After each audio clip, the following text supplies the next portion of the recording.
Hello दोस्तों, आप कैसे हैं। हम आ गए हैं क्लास 9th के फर्स्ट चैप्टर यानी कि नंबर सिस्टम्स का 11th लेक्चर लेकर के, जो लास्ट लेक्चर भी होगा फर्स्ट चैप्टर का। तो आइए बिना देर किए सोल्व करते हैं एक्सरसाइज 1.6 को। पहले क्या करना है, आपको लेक्चर 10 तक देख लीजिए, उसमें थ्योरी है, आप अच्छे से समझ जाएंगे तो आपसे खुद ये बन जाएगा। तो चलिए बिना देर किए शुरुआत करते हैं। फर्स्ट जो क्वेश्चन है वो यहाँ तक है, सेकेंड क्वेश्चन ये रहा।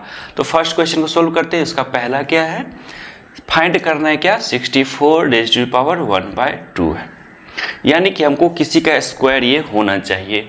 यानी कि क्या हो गया, 8 का स्क्वायर हमको 64 होता है, पता है, पावर 1/2। अब हमको क्या पता है कि a raise to power m है, रेज़ टू पावर n है, तो mn मल्टीप्लाई हो जाता है, यानी कि a raise to power m है, इसी का पावर n है, तो क्या हो जाता है, a raise to power m into n हो जाता है। सिंपल।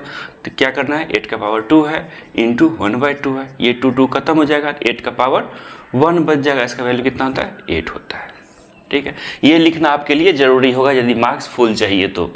सेकेंड क्वेश्चन क्या है, 32 रेज़ पावर 1/5 है। अब हमको क्या देखना है, 32 क्या होता है, 2 इंटू 2 इंटू 2 इंटू 2 इंटू 2 होता है, यानी कि 5 टाइम्स 2, 2 2 जा 4, 2 जा 8, 2 जा 16, 2 जा 32। इसका पावर क्या है, 32, ये पूरा हो गया, इसका पावर 1/4 5 दिया हुआ है। इसको क्या लिख सकते हैं, 2 का पावर 5 लिख सकते हैं, इसका पावर 1/5। सेम हो जाएगा, क्या हो जाएगा, 2 का पावर 5 इंटू 1/5, ये 5 खत्म हो जाएगा, तो 2 का पावर 1 बच जाएगा, इसका वैल्यू कितना होता है, 2 होता है। सिंपल। चलिए थर्ड देखते हैं।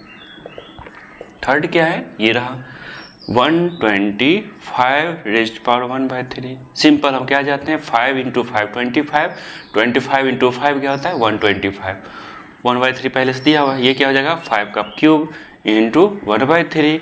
अब क्या करना है, सेम फॉर्मूला लगाना है, क्या लगाना है, 5 रेज़ टू पावर 3 इंटू 1/3, 3 खत्म हो जाएगा, तो इसका वैल्यू कितना आ जाएगा, 5 का पावर 1 या 5 कह लीजिए इसको। सिंपल। चलिए सेकंड क्वेश्चन करके देखते हैं। सेकंड में क्या है, फाइंड कर 9 रेज़ पावर 3/2 है। इसका पहला क्या है, 9 रेज़ पावर 3/2 है। बाई 2 को हमको हटाना रहता है, ऐसे सोचना है, क्या करना है, 3 इंटू 3 कितना होता है, 9 होता है, का पावर 3/2 दिया हुआ है। इसको क्या लिख सकते हैं, 3 का स्क्वायर लिख सकते हैं, बाय 3/2 लिख सकते हैं। सेम चीज़ लगाएंगे, यहाँ पर भी क्या लगाएंगे, 3 का पावर 2 इंटू 3/2, ये क्या हो गया, खत्म हो गया, 1 जा 2 1 जा ये भी, तो यानी कि 3 का पावर 3 हो गया, तो 3 3 जा 9, 3 जा 27 आंसर हो जाता है। सेकेंड क्या हो जाएगा, सेकेंड है 32 raise to power 2/5, 32 raise to power 2/5 है। अभी क्या देखे थे, 32 2 रेज़ टू पावर 5 होता है, यानी कि 2 रेज़ टू पावर 5 हो गया। इसका क्या हो जाएगा, 2/5 पहले से दिया हुआ है। अब सेम फॉर्मूला यहाँ पर लगाएंगे, प्रॉपर्टी ऑफ एक्सपोनेंट क्या हो जाता है, 2 रेज़ टू पावर 5 इंटू 2/5 हो गया, ये 5 खत्म हो जाएगा, ये 2 सिर्फ बच गया, यानी कि 2 का स्क्वायर कितना होता है, 2 2 जा 4 होता है। थर्ड देखते हैं। थर्ड क्या है, थर्ड है 16 raise to power 3/4, 16 raise to power 3/4। हमको क्या पता है, 2 इंटू 2 इंटू 2 इंटू 2 क्या होता है, 2 2 जा 4, 2 जा 8, 2 जा 16 होता है, रेज़ टू पावर 3/4 है। इसको क्या लिख सकते हैं, 2 रेज़ टू पावर 4 लिख सकते हैं, इसको 3/4 लिख सकते हैं। फिर से यही प्रॉपर्टी लिखेंगे और क्या करेंगे, 2 रेज़ टू पावर 4 इंटू 3/4 लिखेंगे, 4 से 4 खत्म हो गया, ये क्या हो जाएगा, 1 जा, तो ये क्या बन जाएगा, 2 रेज़ टू पावर 3 बच जाएगा। इसका वैल्यू कितना होता है, 2 2 जा 8, 2 2 जा 4, 2 जा 8 होता है, तो ये आंसर आ गया। अब क्या करते हैं, क्वेश्चन नंबर 4 करके देखते हैं। 4 क्या है, 125 रेज़ टू पावर -1/3 है ना। ये इसका क्या हो जाएगा, देखिए 125 को क्या कहते हैं, 5 इंटू 5 इंटू 5 कहते हैं। इसका पावर कितना हो गया, -1/3 दिया हुआ है।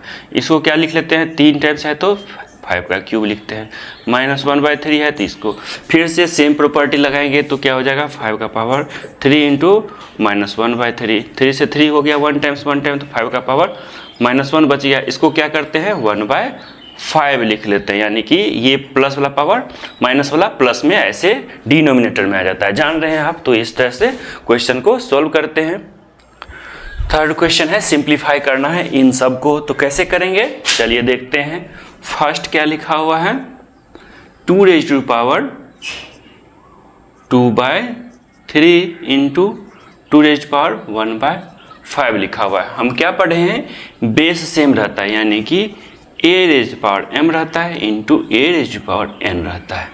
तो क्या हो जाता है, बेस तो वही रह जाता है, m प्लस n हो जाता है। सिंपल।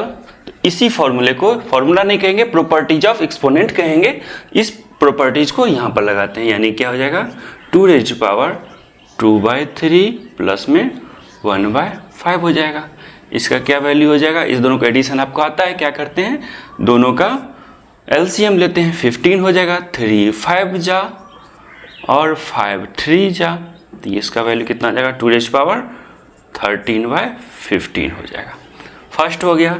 चलिए सेकंड करके देखते हैं। सेकंड क्या है, इसको थोड़ा नीचे लगे क्योंकि एक्सपोनेंट है तो लगेगा कि किसका एक्सपोनेंट है। 1 raise to power 3 raise power 3, सबका पावर कितना है, 7 है। सिंपल।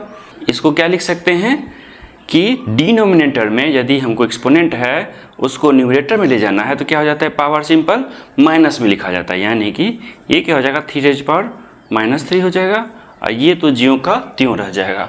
इसको क्या लिख सकते हैं, और इक्वल्स टू 3 रेज़ पावर 3, ये वाला बात हो गया, a raise power m raise to power n, तो क्या हो जाएगा, a raise power m into n हो जाएगा। ठीक है, 3 रेज़ पावर -3 एक हो गया इंटू 7 दूसरा हो गया। इसका वैल्यू कितना हो जाएगा, 3 रेज़ पावर -21। अब माइनस को तो नहीं रखना है तो आपको क्या करिए, प्लस में रखना है, आंसर अच्छा लगता है देखने में, तो क्या करिए 1/3 रेज़ पावर 21 हो जाएगा आपका आंसर। चलिए अगला करके देखते हैं कौन सा बच गया। थर्ड देखते हैं। थर्ड में क्या है, 11 रेज़ पावर कितना है, 1/2 अपॉन में कितना है, 11 रेज़ पावर 1/4, 11 रेज़ पावर 1/4 हो गया। अब क्या होता है, इसके लिए कौन सा प्रॉपर्टी हम देखे हैं, a raise power m upon a raise power n है, तो क्या होता है, a raise power m minus n हो जाता है। सिंपल। चलिए करके देखते हैं, जहाँ पर क्या हो, m is greater than n हो। ये भी ध्यान रखना है क्योंकि मैथमेटिक्स में जो भी लिखा जाता है उसका कुछ मतलब होता है। वैसे तो कहीं पर भी कुछ भी लिखा है था उसका कुछ ना कुछ मतलब होता है, ऐसे तो कोई नहीं लिखता, इसका भी मतलब है। ठीक है, तो चलिए इसको सोल्व करते हैं। क्या हो जाएगा, 11 का power m minus n 1/2 minus 1/4, तो क्या हो जाएगा, इसको भी क्या कर सकते हैं, 1/4, 1/2 को क्या लिख सकते हैं, 2/4 लिख सकते हैं, माइनस 1/4, तो क्या हो जाएगा, 11 पावर 1/4 हो जाएगा। यही मेरा आंसर हो गया। सिंपल। चलिए फोर्थ क्वेश्चन करके देखते हैं। क्या है fourth number, 7 raise to power 1/2 into 8 raise power 1/2 into 8 raise power 1/2। अब हम क्या पढ़ रहे हैं इसके लिए, a raise to power m है और क्या है, b raise to power m है। ठीक है, इसमें क्या हो जाता है, equals to a into B raise to power m हो जाता है। पढ़े हुए हैं, हो सकता है a b m n कुछ और लिखा हो, लेकिन प्रॉपर्टीज यही होता है कि कोई भी बेस ले लीजिए, उसका पावर है, पावर सेम है, बेस अलग है, तो इसका इस तरह से मल्टीप्लिकेशन या काम करते हैं। ठीक है, सोल्व करते हैं। चलिए इसको लेते हैं, क्या लिखेंगे, 7 इंटू 8 लिखेंगे, पावर में 1/2 हो जाएगा, 8 7 जा 56 का पावर 1/2। सिंप्लीफाई हो गया। आप इसको आराम से कर सकते हैं, बस प्रॉपर्टीज को देखना है और सोल्व करना है। ये क्या होगा, प्रॉपर्टीज आपको रटने से नहीं आएगा। मैथ्स का कोई भी जो फॉर्मूला कुछ कर लीजिए वो रटने से आएगा, प्रैक्टिस से आएगा। प्रैक्टिस से आता है क्या, समझ में आ जाता है। तो क्या करना, रटना नहीं पड़ता है, ध्यान में आना पड़ता है कि हाँ ये था, उसको स्टेप सोल्व करते हैं। रटने से नहीं होगा, प्रैक्टिस करने से होगा। तो आपको कैसा लग रहा है लेक्चर्स, समझ में आ रहा है? यदि समझ में आ रहा है तो वीडियो को लाइक कर दीजिए, चैनल को सब्सक्राइब करिए ताकि हमसे जुड़े रहें और अच्छा से अच्छा मैथमेटिक्स का प्रैक्टिस करें और ज़्यादा मार्क्स, अच्छा से अच्छा मार्क्स लाने का पूरा संभावना रहे। चलिए, वीडियो देखने के लिए आपका बहुत बहुत धन्यवाद।